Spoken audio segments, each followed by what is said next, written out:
Bienvenidos a una nueva entrevista aquí en DFTV. En esta oportunidad estamos junto a Agustín Álvarez, gerente de estudios de Vice Inversiones, con quien vamos a analizar la caída que registró el principal indicador de la bolsa local en el primer semestre, que superó el 6% en medio de señales de desaceleración de la economía nacional. Agustín, muchas gracias por estar aquí con nosotros. Bueno, como te veníamos comentando, en el segundo trimestre el IPSA bajó más de un 9%. ¿Cuáles eran las expectativas que tenían ustedes para este indicador? Perfecto. En general, la bolsa ha estado en un tobogán durante el primer semestre. Cuando uno revisa hacia atrás, es difícil hablar cuando uno hace el cierre del semestre de una tendencia. Hay como tres etapas. Partimos la primera etapa, que en general fue hasta febrero, continuando o extendiendo el alza que se ha visto hacia finales del año pasado.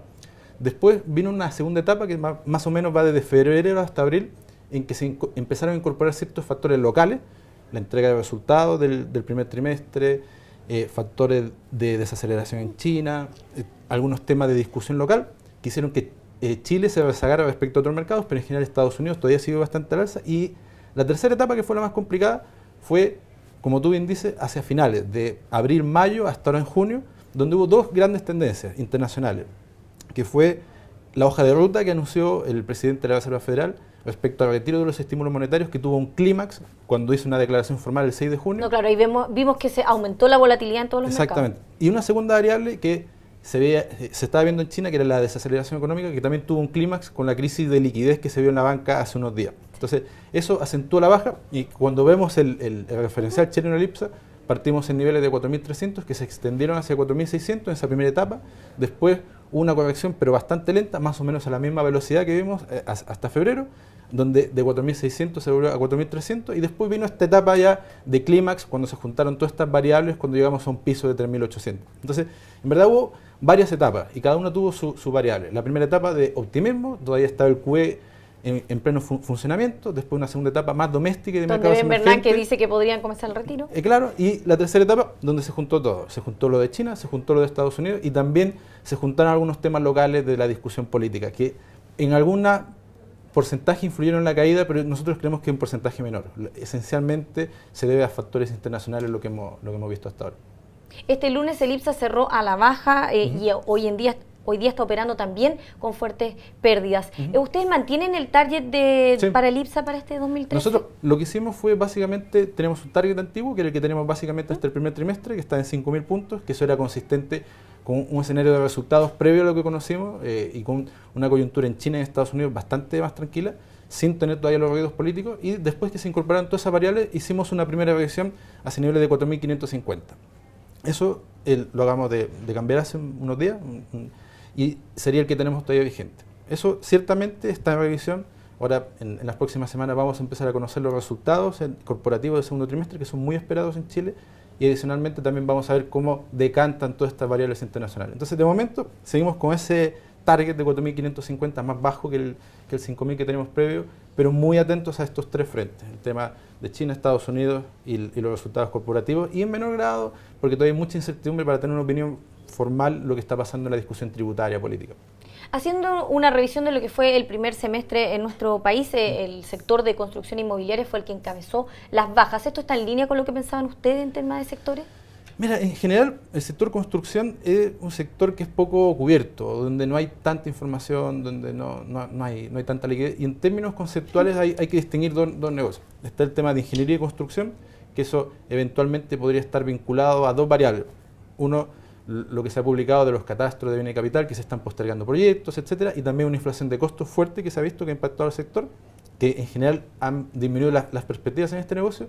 Y por otro lado, el tema inmobiliario. En el tema inmobiliario, los datos que tenemos son todavía bastante saludables, bastante positivos, pero en el margen podríamos estar viendo una desaceleración. Entonces, va por ese lado desde un punto de vista fundamental, pero hay que recordar que también el sector construcción, históricamente, sobre todo algunos papeles, tienen un alto beta, en el sentido de que tienen movimientos proporcionales mayores al IPSA. Cuando el IPSA sube más fuerte, cuando caen viceversa, y eso también le podría haber afectado. Hay un componente de mercado de volatilidad y también ciertas variables de fundamentales que podrían explicar eso.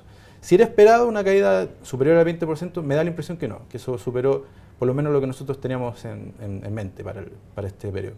Agustín, ¿cuáles fueron las acciones que sorprendieron a la baja en el primer semestre? Mira, yo cuando uno mira, hubo 3 sectores que son los más perjudicados. Cuando uno mira el IPSA, en promedio, dependiendo de la ventana que tome, cayó entre un 6 y 8%, pero ese promedio es bastante engañoso. Estuvo muy influido, o las caídas estuvieron concentradas muy fuerte en 3 grandes sectores. Lo que es la parte de transporte, LAM, lo que fue la parte de commodities y materias primas, y como tú mencionabas antes, construcción. Yo diría que ahí es donde estuvieron las mayores caídas, y comparado a las expectativas que había a comienzo de año, ciertamente excedieron a lo que esperaba el mercado. En el tema de LAM, tenemos la coyuntura que está enfrentando en Brasil. Están ejecutando un plan de optimización, de mejora, de traspasar las sinergias que ellos tenían en mente cuando hicieron la operación.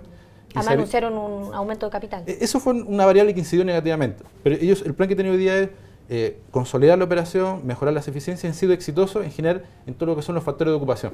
El porcentaje de asientos que van ocupados en los aviones está aumentando, pero el problema que tienen es un tema de precio, que el precio en general está bastante bajo y las sinergias se han demorado un poco más en llegar. Eso de por sí ya había generado una tendencia negativa en el papel, y adicionalmente se sumó el anuncio de capital de $1.000 millones, que era relativamente esperable, porque un tema importante para la compañía siempre fue mantener su grado de inversión, un investment grade, que era uno de los pilares estratégicos, y claramente después de la fusión con TAM y del desempeño operacional que tuvo, perdieron este grado. Perdieron este grado, y era esperable que se viniera este aumento de capital. Aún así, ciertamente a una parte del mercado lo sorprendió este hecho y incidió negativamente. Y en commodities ha sido súper volátil. Cuando uno mira, el precio del hierro llegó a estar por abajo en niveles de $90, después por arriba llegó a estar en niveles de 150, y hoy día está en valores que son bastante positivos, pero lo que está incidiendo negativamente es el guidance que han dado las compañías aceleras en China, las proyecciones que hay hacia adelante, que no son tan auspiciosas, y coincide también con aumentos fuertes en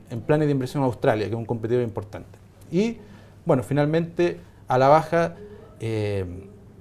también incidió en Sokimich un poco lo que hemos visto con los precios de los fertilizantes, y una cierta mayor competencia en negocios tradicionales fuertes de ellos, que era el litio y el yodo. Y al revés, ¿cuáles son las que sorprendieron al alza? Al alza, claramente, la que yo diría de las empresas de alta capitalización que sorprendió al alza fue Falabella, que ingresó a un tercer mercado, que es Brasil, que eso puede ser potente para la compañía, pero probablemente va a demorar tiempo. Y entonces hay que... y el mercado, en general, el instinto fue responder muy agresivamente a ese anuncio, y ya se veía viendo en el papel antes del anuncio, pero hay que ver qué más información tenemos y decantar un poco ese tema. Y yo diría que ese fue el gran papel, y después hubo también algunos papeles menos líquidos que sorprendieron a la alza. Por ejemplo, está el tema de Gasco, CG, etcétera. Pero grandes sorpresas positivas en empresas con alta liquidez hubo pocas. Yo te diría que fue el caso de Falabella, y después hubo algunos papeles de menor liquidez o capitalización, Gasco, CG, Forus, que también sorprendieron un poco la alza al mercado. La desaceleración de China, ¿cierto?, a la que se suma una baja en el precio del cobre, han incidido negativamente en la bolsa. ¿Qué otros factores también están afectando? A ver, yo por orden o por jerarquía, yo creo que sin duda lo que más está afectando es la tendencia que se está viendo de desempeño relativo entre mercados emergentes y desarrollados. Es una tendencia que ya se está extendiendo por varios trimestres y que últimamente se ha acentuado. Eso es un tema central, muy asociado a las expectativas de un retiro más temprano de lo esperado por el mercado de los estímulos monetarios. En segundo lugar, todo lo que se ha visto de China, de la desaceleración que puede tener el impacto en commodities. En tercer lugar, yo mencionaría temas domésticos. Los anuncios de aumento de capital, que son superiores a los $3.000 millones, que eso puede también presionar un poco a la baja. Los resultados, que han sido decepcionantes ya por varios trimestres, por eso que es muy importante lo que ocurre ahora. Y un tema que es más complejo para nosotros los analistas financieros, porque se escapa un poco de nuestro ámbito, es la discusión que se está viendo de un punto de vista tributario, político. Como aumentar los impuestos a las aumento de impuestos a las empresas, lo que también se está discutiendo es la estructura tributaria más global, adicional al aumento de impuestos, la discusión energética. Eso escapa un poco a nuestro ámbito. Obviamente no tenemos una opinión tan acabada, pero ciertamente en el margen ha influido negativamente. Y ya para cerrar, Agustín, ¿qué sectores deberían marcar la pauta en el segundo semestre acá en la plaza local? Bueno, nosotros donde estamos más expectantes o donde en términos absolutos podría haber mayor rentabilidad por el castigo que han tenido el primer trimestre, claramente son los que yo te mencionaba antes, commodities, transporte. Ahí se ha visto ajustes muy fuertes que objetivamente tienen un correlato con lo que se ha visto en los fundamentales. Pero un escenario más estable, o que no se dé un escenario tan negativo como está descontado en el mercado, es donde podría haber mayores alzas. Pero también está asociado con un nivel de riesgo muy superior.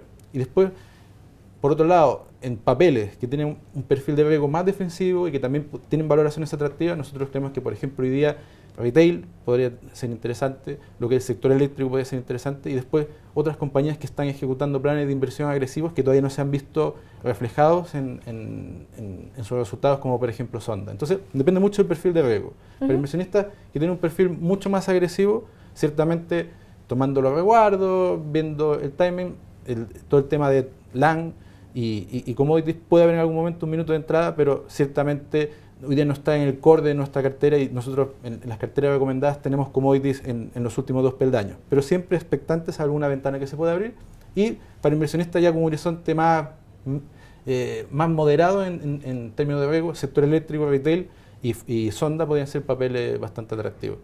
Agustín, muchas gracias por haber estado aquí con nosotros analizando el desempeño de la Bolsa de Santiago. Muchas gracias. Y a ustedes los esperamos en una siguiente entrevista aquí en DF TV.